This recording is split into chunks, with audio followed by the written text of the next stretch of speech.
नमस्कार दोस्तों, आप देख रहे हैं द न्यूज लूप, जहां हम लेकर आते हैं देश और दुनिया की सबसे बड़ी और सबसे महत्वपूर्ण खबरें। मैं हूं आपका होस्ट और आज 26 मई 2026 की 5 बड़ी खबरों के साथ हाजिर हूं। तो चलिए बिना समय गवाए शुरू करते हैं आज का न्यूज बुलेटिन। क्वाड बैठक में दुनिया की नजर भारत पर। सबसे पहले बात करते हैं भारत की राजधानी दिल्ली में हो रही क्वाड देशों की अहम बैठक की। आज भारत, अमेरिका, जापान और ऑस्ट्रेलिया के विदेश मंत्री एक मंच पर एकत्र हुए हैं। इस बैठक को अंतर्राष्ट्रीय राजनीति के लिहाज से बेहद महत्वपूर्ण माना जा रहा है। बैठक में इंडो पैसिफिक क्षेत्र की सुरक्षा, समुद्री व्यापार, तकनीकी सहयोग और क्षेत्रीय स्थिरता जैसी कई महत्वपूर्ण विषयों पर चर्चा हो रही है। विशेषज्ञों का मानना है कि क्वाड देशों की बढ़ती साझेदारी एशिया में शक्ति संतुलन को प्रभावित कर सकती है। दुनिया भर की निगाहें इस बैठक पर टिकी हुई हैं, क्योंकि यहाँ लिए गए फैसले आने वाले वर्षों में वैश्विक राजनीति की दिशा तय कर सकते हैं। कर्नाटक की राजनीति में बढ़ी हलचल। अब बात करते हैं कर्नाटक की राजनीति की, जहां सियासी गलियारों में हलचल तेज हो गई है। कांग्रेस हाईकमान और राज्य के वरिष्ठ नेताओं के बीच हुई महत्वपूर्ण बैठकों के बाद नेतृत्व परिवर्तन की चर्चाएं तेज हो गई हैं। हालांकि अभी तक पार्टी की ओर से कोई आधिकारिक घोषणा नहीं की गई है, लेकिन राजनीतिक विश्लेषकों का कहना है कि आने वाले कुछ दिनों में बड़ा फैसला सामने आ सकता है। इस पूरे घटनाक्रम पर विपक्ष भी लगातार नजर बनाए हुए है। यदि नेतृत्व परिवर्तन होता है तो इसका असर केवल कर्नाटक ही नहीं बल्कि राष्ट्रीय राजनीति पर भी देखने को मिल सकता है।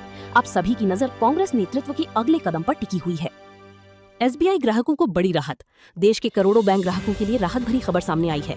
स्टेट बैंक ऑफ इंडिया यानी एसबीआई के कर्मचारियों द्वारा प्रस्तावित 2 दिवसीय हड़ताल को फिलहाल स्थगित कर दिया गया है। हड़ताल की वजह से बैंकिंग सेवाओं पर असर पड़ने की आशंका थी, लेकिन कर्मचारी संगठनों और बैंक प्रबंधन के बीच हुई बातचीत के बाद समाधान निकल आया। इस फैसले के बाद देश भर में बैंक शाखाएं सामान्य रूप से काम कर रही हैं। ग्राहकों को नकदी निकासी, चेक क्लियरेंस और अन्य बैंकिंग सेवाओं में किसी प्रकार की परेशानी का सामना नहीं करना पड़ेगा। बैंकिंग क्षेत्र के लिए ये एक सकारात्मक संकेत माना जा रहा है।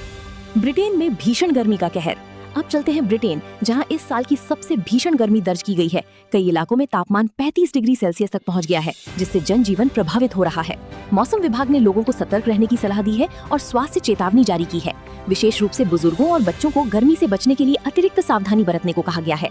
वैज्ञानिकों का कहना है कि जलवायु परिवर्तन के कारण दुनिया के कई हिस्सों में चरम मौसम की घटनाएं बढ़ती जा रही हैं। ब्रिटेन में भी ये गर्मी उसी बड़े बदलाव का संकेत मानी जा रही है। आईपीएल 2026 प्लेऑफ का रोमांच शुरू। और अब बात करते हैं क्रिकेट की। आईपीएल 2026 अपने सबसे रोमांचक दौर में पहुंच चुका है। प्लेऑफ मुकाबलों की शुरुआत हो चुकी है और क्रिकेट प्रेमियों का उत्साह चरम पर है। आज खेले जा रहे क्वालिफायर मुकाबले में जीतने वाली टीम सीधे फाइनल में अपनी जगह बनाएगी। सभी टीमों के खिलाड़ी शानदार फॉर्म में नजर आ रहे हैं और खिताब जीतने के लिए पूरा दम लगा रहे हैं। 31 मई को होने वाला फाइनल मुकाबला इस सीजन के सबसे बड़े क्रिकेट उत्सव के रूप में देखा जा रहा है। अब देखना दिलचस्प होगा कि आखिर कौन सी टीम आईपीएल 2026 की ट्रॉफी अपने नाम करती है। तो दोस्तों, ये थी आज 26 मई 2026 की 5 सबसे बड़ी और चर्चित खबरें। आपको इनमें से कौन सी खबर सबसे ज्यादा महत्वपूर्ण लगी, हमें कमेंट करके जरूर बताइए। वीडियो पसंद आया हो तो लाइक करें, शेयर करें और द न्यूज लूप को सब्सक्राइब करना बिल्कुल ना भूलें। मैं मिलती हूँ आपसे अगली